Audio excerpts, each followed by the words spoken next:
Dr. Martin Luther King, Jr.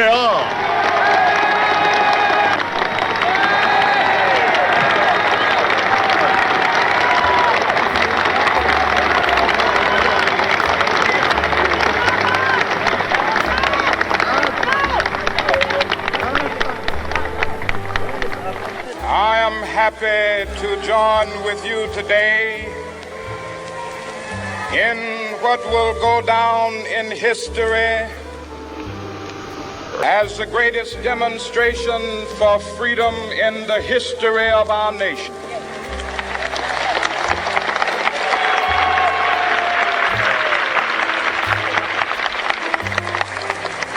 Five score years ago, a great American in whose symbolic shadow we stand today signed the Emancipation Proclamation. This momentous decree came as a great beacon light of hope to millions of Negro slaves who had been seared in the flames of withering injustice. It came as a joyous daybreak to end the long night of their captivity. But 100 years later, the Negro still is not free. 100 years later, the life of the Negro is still sadly crippled by the manacles of segregation and the chains of discrimination. 100 years later, the Negro lives on a lonely island of poverty in the midst of a vast ocean of material prosperity. This nation will rise up and live out the true meaning of its creed. We hold these truths to be self-evident, that all men are created equal.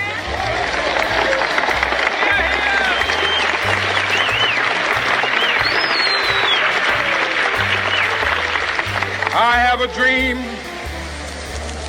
that one day on the red hills of Georgia, the sons of former slaves and the sons of former slave owners will be able to sit down together at the table of brotherhood.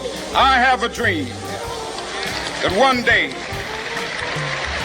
even the state of Mississippi, a state sweltering with the heat of injustice, sweltering with the heat of oppression, will be transformed into an oasis of freedom and justice. I have a dream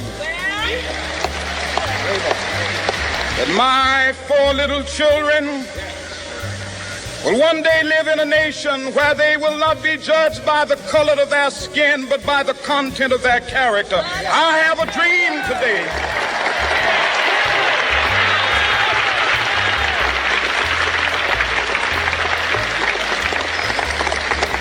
I have a dream that one day down in Alabama, with its vicious racists, with its governor having his lips dripping with the words of interposition and nullification, one day right there in Alabama, little black boys and black girls will be able to join hands with little white boys and white girls as sisters and brothers. I have a dream today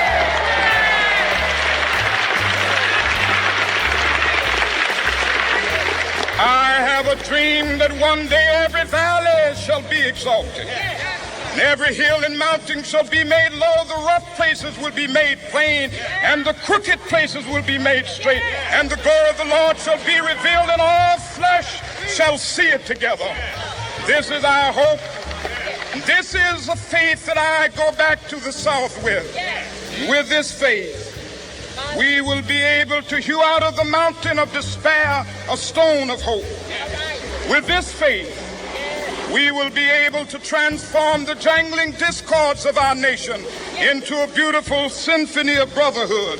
With this faith, We will be able to work together, to pray together, to struggle together, to go to jail together, to stand up for freedom together, knowing that we will be free one day. This will be the day.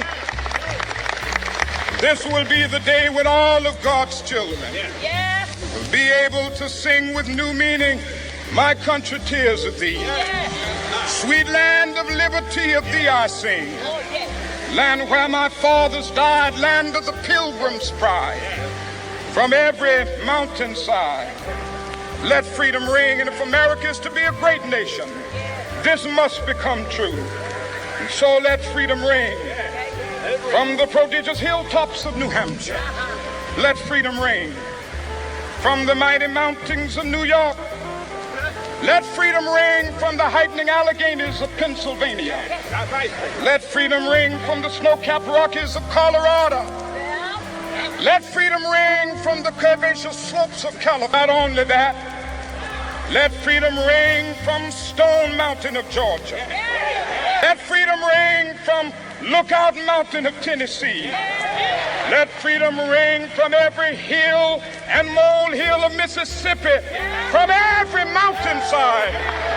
Let freedom ring, and when this happens, when we allow freedom ring, when we let it ring from every village and every hamlet, from every state and every city, we will be able to speed up that day when all of God's children, black men and white men, Jews and Gentiles, Protestants and Catholics, will be able to join hands and sing in the words of the old Negro spiritual. Free at last, free at last.